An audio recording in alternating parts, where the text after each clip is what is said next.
Welcome to Faith and Culture Now. Today we are joined by Alex Johnson. Alex, thanks for being here today. Thanks for having me, Dr. Schiffer. Yeah, so today we're going to be talking about the issue of addiction and about the effects that addiction has on individuals, but also about how to deal with that from a Christian perspective. And so as we begin, I just want to mention that according to the most recent statistics I could find, there are over 19 million Americans who struggle with addiction of different sorts. And people struggle with addictions to illicit drugs, such as heroin, cocaine, meth, that kind of stuff. People struggle with addictions to alcohol. People struggle with addictions to food. People struggle, in fact, over 50% of Americans are overweight. And so, that's a big deal in and of itself.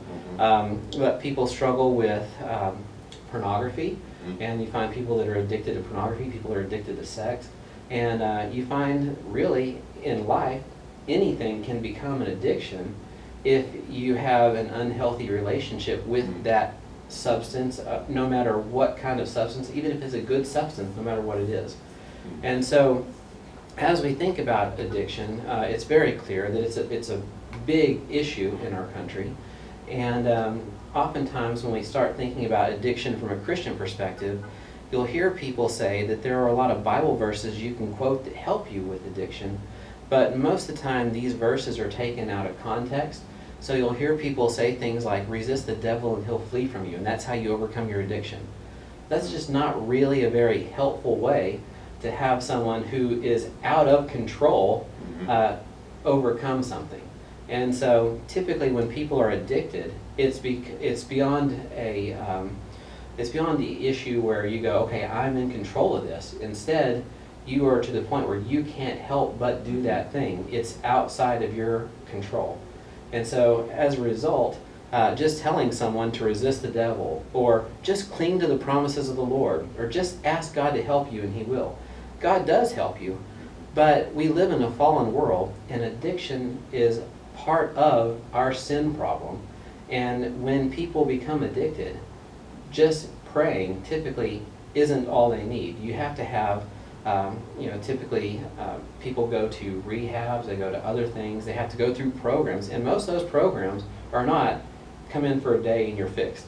It's typically a lifelong process for most people. And I've known people who were addicted to, say, alcohol, and they haven't had a drink in 30 years, but they still consider themselves alcohol addicts or recovering addicts because it's still, for many of them, a daily struggle.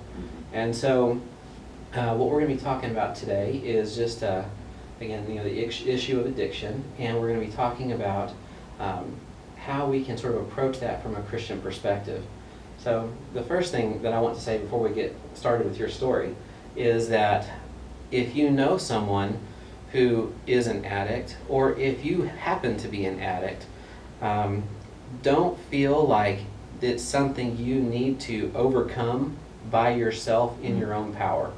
The second thing that I want to say is if you know someone who's an addict, obviously you don't want to enable the person, but at the same time you don't want to turn your back on that person, and you don't want to close yourself off to being part of the solution in their particular problem.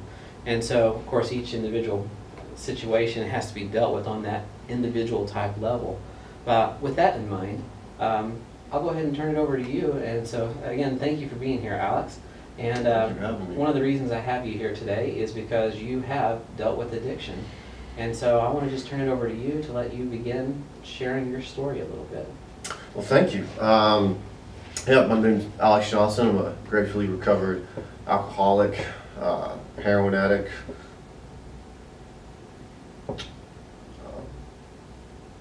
cocaine, pornography, sex. I mean, you name it. I mean, I indulged when they asked me, what's your drug of choice? Well, what do you have? Just whatever, Sure. Whatever you have. And so I grew up in a Christian home. I went to church regularly as a child. And for the longest time, I remember I hated it. Really did. I can't explain why. I felt like I never really belonged. And I really don't know why. I just didn't. I always felt like that I needed something more for whatever reason. I mean, I'm not sure. And so when I was 16, I kind of got into it with my youth pastor, and looking back now, I recognize why he didn't let me lead worship. And so looking back, I know, what I thought of him as denying me an opportunity was him protecting his youth group from a wolf, because that's what I was. And so I used that to justify my selfish behavior and left the church in a rage, blaming everybody else for all my problems. I started drinking at the age of 16. I could grow a beard at 16, and I was 6'4". At 16, so I could find gas stations where I could buy alcohol easily at 16 years old. When I was 17, I started taking hydrocodone and Vicodin, and I thought that I was just being a normal teenager. But normal teenagers don't drink boxed wine and take hydrocodone while they're at work washing dishes. That's not normal. But in my mind, I was just doing what normal high schoolers did. And so my behavior created tension within my family. My parents figured out I was drinking, and so it created problems and tension in the household. So when I was 18, I decided the best way to relieve those tensions was to move out. I graduated high school early, was working full time, I could afford it, and so I moved out 3 days after my 18th birthday. And that's when I started living the American dream, sex, drugs, and rock and roll. And that's just what I did for the next couple of years. Parties every weekend, different women every weekend. And I thought that this is what life was about.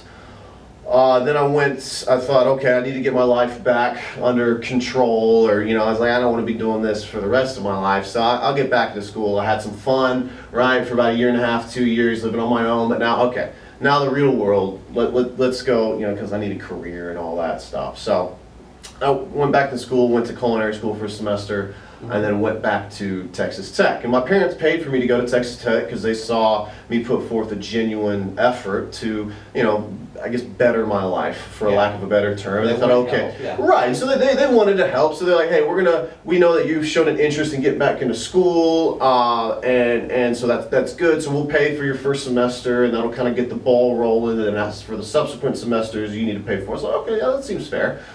And Texas Tech was kind of a transitional point because drinking ceased being a social endeavor, and I began isolating a lot. I noticed that because up to that point I was partying, I was drinking, and even though there's something different in that because I was the first one to start and the last one to stop, and everybody else was drinking alcohol. I mean, I was drinking, smoking weed, and popping pills all in the same night. But at Texas Tech, something different happened, and I started drinking in isolation. I only went for that whole semester. I only went to 2 parties, and Texas Tech is considered a party school. There are parties all the time, but I preferred going home and drinking alone. And I always found ways to procure alcohol. And to put it in perspective, I was at 19 years old, Texas Tech. I was drinking 2 handles a week. On my own. And so a handle of alcohol, for those that don't know, it's a 1.75 liters. Your typical bottle of wine or alcohol is 750 milliliters. So 2 handles equates to roughly a little less than a bottle of whiskey a day. And that's while I'm in school, while I'm working full time, and that's not including the weed and the beer. And then my roommate was prescribed Ritalin, and so I would Adderall, ADHD medication, and so I would steal pills from him to stay up all night to catch up on homework once every couple weeks, and that's how I did life. And then one night I went out to self-medicate because my girlfriend at the time dumped me, and so if I would have dumped me back then, but of course in my selfish behavior I blamed her. It's always her fault. It was always everybody else's fault. I never could take responsibility for any of my actions. During the night I went out to party. I went to this lingerie club, and then I ended up Googling a strip club and went there, and it turns out it was a pornographic viewing facility, and I met an older gentleman outside. I asked him where some prostitutes were. It was an activity I'd engaged in the past, and I was just looking for love, and I was willing to pay for it. He told me he knew where they were, and he led me down this dark alley. And at that point, I was so drunk I didn't really know what was going on, and he started coming on to me, and I let it happen. And so I ended up at 19 years old out of Texas Tech, Lubbock, Texas, having a homosexual experience with probably a middle-aged man, and that really messed with me. So I came back to Dallas and got introduced to heroin. I started doing heroin, started doing cocaine. And through all this, I still worked. And I was a functioning addict. I mean, I got into kitchen management at 20 years old. Sure. And there's a lot of people that are functioning addicts. I mean, people that you would never think, when you just see them out day to day, hey, they've got this thing going on.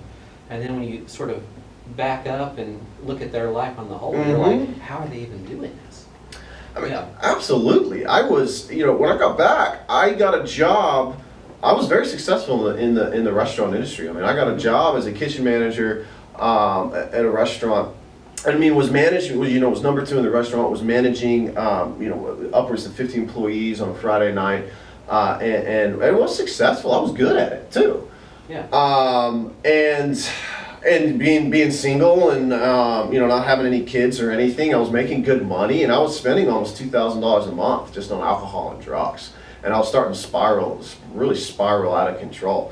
And through all this, again, I was dating different women, but even because of that homosexual experience, it left me, for lack of a better term, confused. I know that's kind of a vague term, but I was engaged in a homosexual relationship off and on. And to tell you the truth, I get why people do it. I understand it. It's comfortable. It's, if you're used to it, it makes sense. I don't agree with it. I believe that, sex is a beautiful thing created by God to be enjoyed between a man and a woman in the covenant of marriage. And I do believe that. Sure. But, during that time, I resorted to every level of depravity in order to feel loved. And there was a man in my life who was willing to give me that love. And so I accepted it on numerous occasions. So through all this and just getting drunk, getting high, it came to a point where I tried getting sober, went to some AA meetings and NA meetings, and didn't work the program. I'm the guy that sat there and worked all 12 steps in the 1 hour during the meeting, was like, hey, I'm cured, I'm going to go home. And then next thing you know, I drink one beer and I'm back off to the races again. And so finally I got arrested on May 10th. 2014. So my sobriety date is May 12th, 2014. I spent the night in jail, detox. Heroin detox in jail is not pretty. It's not, especially in common area. They give you one roll of toilet paper. Heroin detox is like having the flu. It's diarrhea. It was not a fun experience. And you would think that people after that, people have done that several times. For me, it took me once, thankfully. Anyway, so then I finally called my parents and I told them I need help.